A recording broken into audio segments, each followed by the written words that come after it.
Hello again, everyone. Scoons Comics here with another exciting, oh so thrilling comic book haul. Yes, I'm back. How's everybody doing? What's exciting? What's new? Have you been out? Are you staying in? Are things good in your area? Are they bad?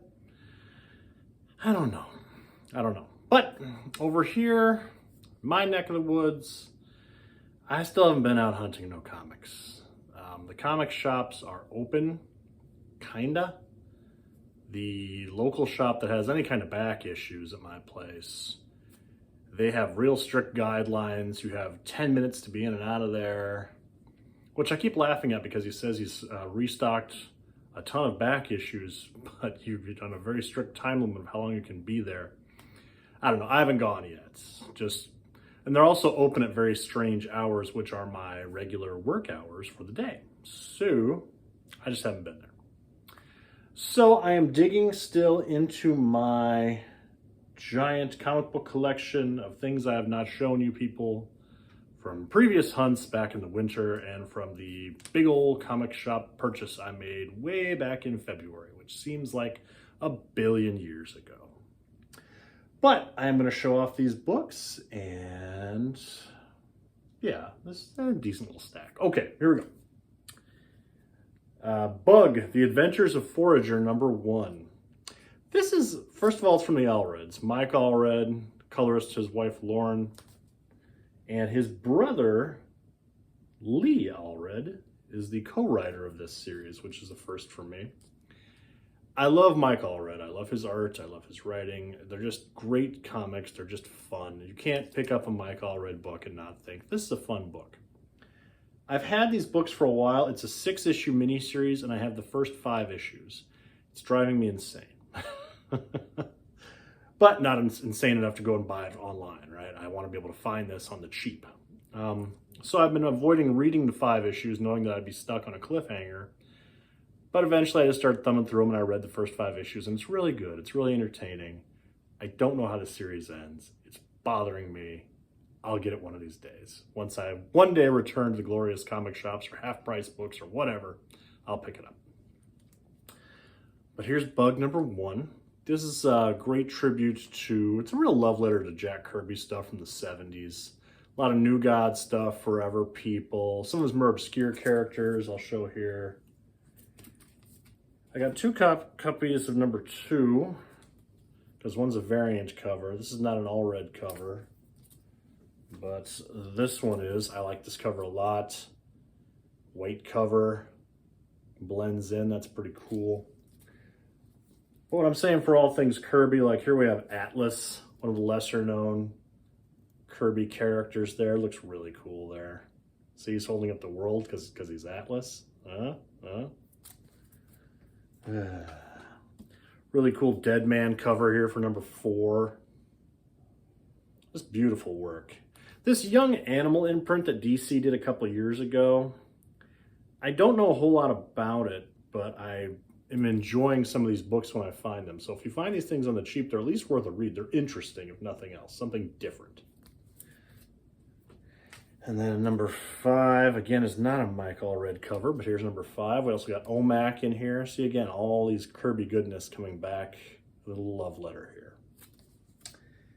And then a rare recent comic, just before the comic shop shut down, this hit the stands. X-Ray Robot #1 from Dark Horse, the Allred family. I love this cover. Isn't that a cool cover? Just cool pop art, eye-catching. I like this a lot. I don't know if the second issue's even come out yet because of everything, but the first issue was a real fun read. So if you can find this, pick it up. Rare new comic that I actually paid. I paid $3.99 for this book. I don't even know why I did it, but I wanted it. Hurts me a little bit to admit that I paid $3.99 for a new comic book. Ugh. Here's one that I picked up, was part of that giant comic collection I bought, and the art is not my favorite in this, but I like the concept. It's Sentinel Salvage, Sentinel Salvage #1.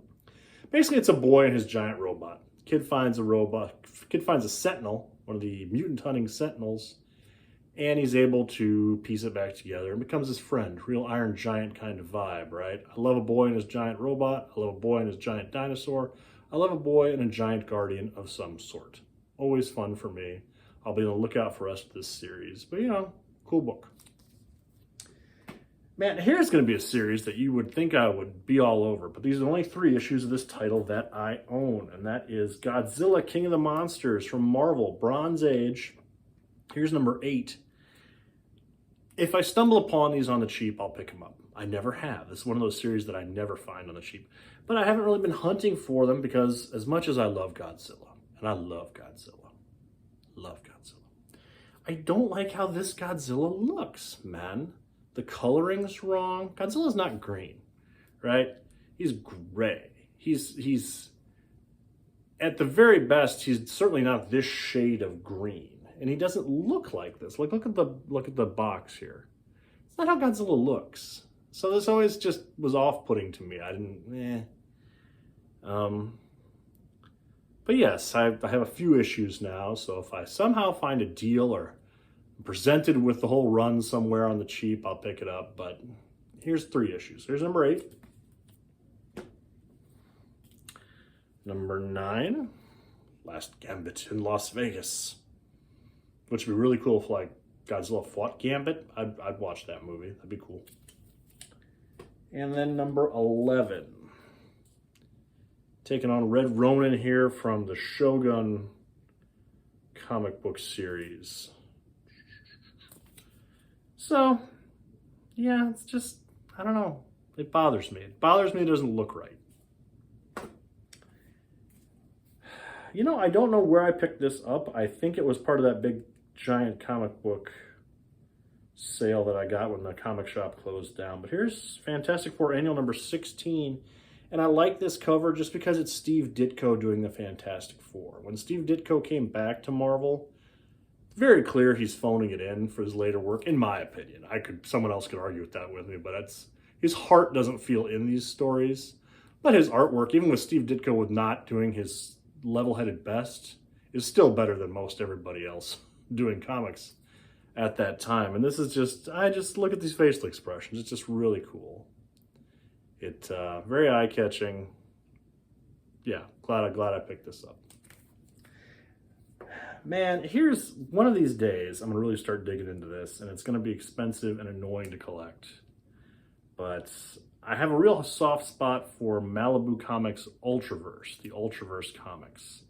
Superhero line of comics that came out in the early to mid-90s, right around when I was really getting into comics. And I didn't buy a ton of them then. I bought a couple of series. I bought Prime, I remember. George Perez did the artwork on a miniseries called Breakthrough, and then the Ultra Force, which was their Avengers take, right? But I like the books. I like the idea of trying to pick up the whole run. Like, you can buy the entire collection, all the Ultraverse comics, the entire run, the entire output of a comic book company, pretty cheap right now. You can get these things in quarter bins all over the place. So I keep picking up these little quarter books. And I found this was a insert from a previews magazine before the line went out. And this just previews the whole starting lineup, all the characters, Hardcase and Prime and Prototype and all these characters. So it's just a nice little giveaway. I have no idea what issue of previews this came out of, but cool little giveaway. I think this, I don't even know where this came from. I know I picked this up back in the winter, and here it is. So it's a cool little throwaway. Okay, I love comics. I love comics, I've said before, because oftentimes stuff comes out that I've completely missed, and I'm always surprised when I find it in the wild. Starman from DC Comics in the 90s was a book that I loved. I bought the whole series on eBay once, found a great deal. Bought the whole thing, the annuals, the whole 9. Awesome. Except I've since found out that there's a Mist miniseries that I did not pick up. That's the arch villain of the series. And then I found this Starman 1 million. DC Comics did these, like, in the future, these 1 million comics with all these future versions of characters, and it never occurred to me there was a Starman issue. I found this in a quarter bin, and I about lost my mind. And it's from James Robinson, who was the writer for the entire series, created Starman, well, this version of Starman. It's a great little one-shot book. It's awesome. I was so happy to find this. It's like having a favorite TV episode. What's a favorite TV show for people? West Wing for me, or MASH. I grew up watching MASH, even though it was all repeats. But if they found another episode of MASH, you know? God, how old do I sound saying MASH? But that's all right.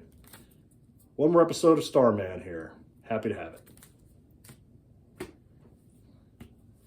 Here's a book that I own no copies of anything except this first issue, which I think came out of that big old comic book haul that I got when I bought out the comic shop, Micronauts #1. I know nothing about the Micronauts. I know this was a toy line that then became the comic series.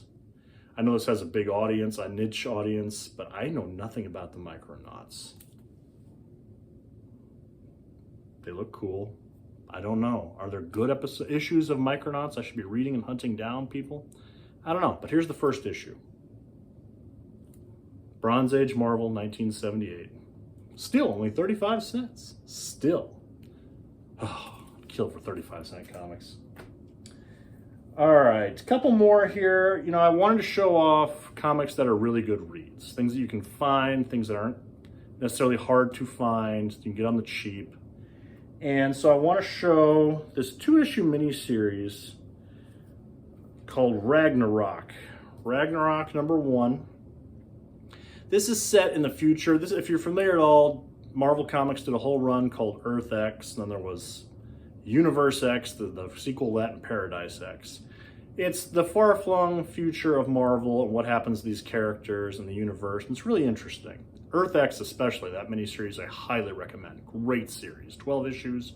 You can get the trade paperback, great thing. But this is Jim Krueger's, the writer here, version of Ragnarok. What happens to Thor and the other gods of Asgard?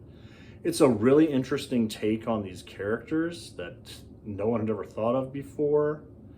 It's beautiful Alex Ross cover. It's worth picking up issue 1 and issue 2.